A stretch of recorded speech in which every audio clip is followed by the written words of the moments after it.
Everyone, welcome back to my channel Anshika वोटेक्स school में आप सबका स्वागत है। तो आज की वीडियो में एक बहुत ही ख़ास बात आपको बताऊंगी। बहुत टाइम के बाद कोई मेरी वीडियो आई है तो कुछ अच्छी सी बात आपको बताना चाहती हूँ मैं।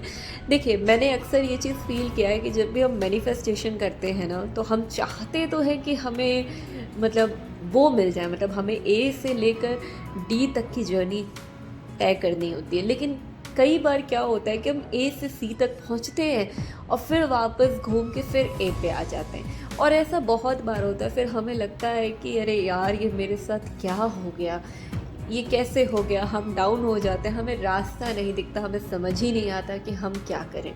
तो उस वक्त घबराइए मत। मैं बताऊं तो मेरे साथ पता नहीं कितनी बार हो चुका है कि मुझे ए से जेड तक पहुंचना था, लेकिन कई बार हुआ है कि मैं ए से एम तक पहुंची हूँ, लेकिन फिर वापस घूम पे के ए पे आई हूँ। तो उस वक्त मैं घबराती नहीं हूँ। पहले बहुत घबराती थी, पहले मैं एकदम पैनिक हो जाती थी कि ये क्या हो गया, अब मैं कैसे करूँ, मैं क्या करूँ।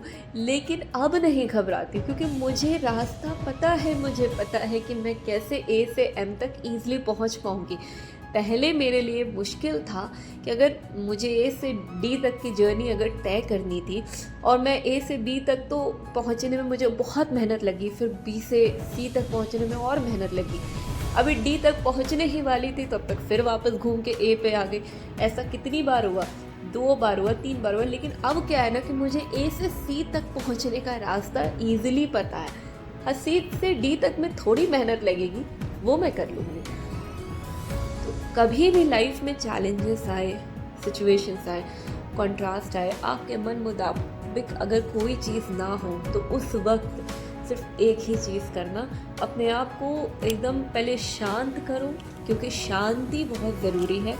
आपके दिमाग का शांत होना बहुत ज़रूरी है, क्योंकि जब तक दिमाग में खिटपिट रहेगी ना, आप कुछ नहीं कर सकते। अपने आप को शांत करो, एकदम रिलैक्स हो जाओ और खुद से बोलो कि कोई बात नहीं, अगर मैं वापस ए पे आ गई हूँ तो मुझे ए से सी तक पहुँचने का रास्ता अच्छे से पता है, मैं ईज़िली पहुँच जाऊँगी।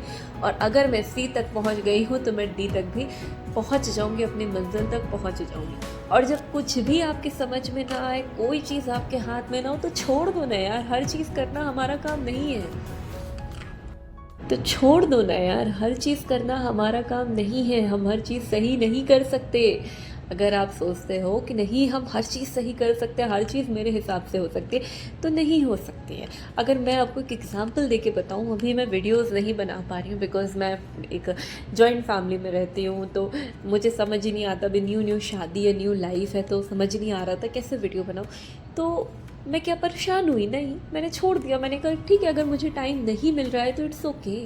धीरे धीरे ही चीज़ें मैनेज होती है। जब भी हम कहीं नई जगह जाते हैं ना, तो धीरे धीरे सेटलमेंट होता है, लेकिन उसमें परेशान नहीं होना। मेरा मेडिटेशन छूट गया, बहुत सारी चीज़ें छूट गई। होता है यार, जब आप में से भी आपकी शादी होगी, किसी की भी होगी, तो इतनी रिचुअल्स, इतनी चीज़ें होती हैं कि आपका रूटीन डिस्टर्ब होता है।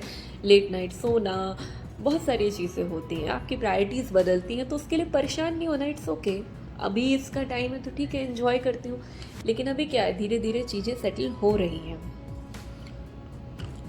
तो उसके लिए परेशान नहीं होना है। बस ये कहना है, it's okay, I will do everything. Okay, तो आई होप आपको ये वीडियो अच्छी लगी हो, मोटिवेट की, और रुकना नहीं, बस चलते जाना, क्योंकि ए से सी तक का रास्ता आपको पता है। और सी, अगर आप ए से सी तक पहुंच सकते हो, तो सी से डी तक ईजिली पहुंच सकते हो। तो जैसे मैंने बोला ना, अभी क्या है, धीरे धीरे मैं चीज़ों अपने ट्रैक पे वापस आ रही हूँ। घबराओ मत, धीरे धीरे मैं अपने रूटीन पे, अपनी चीज़ों पे वापस आ रही हूँ। थोड़ा ही करो, धीरे धीरे कदम बढ़ाओगे ना, तो जर्नी इजी हो जाएगी। तुरंत जंप मत करो। तो मिलती हूँ आपसे नेक्स्ट वीडियो में। Till then bye, take care, love you all, enjoy, and घबराओ मत, जस्ट स्टे मोटिवेटेड।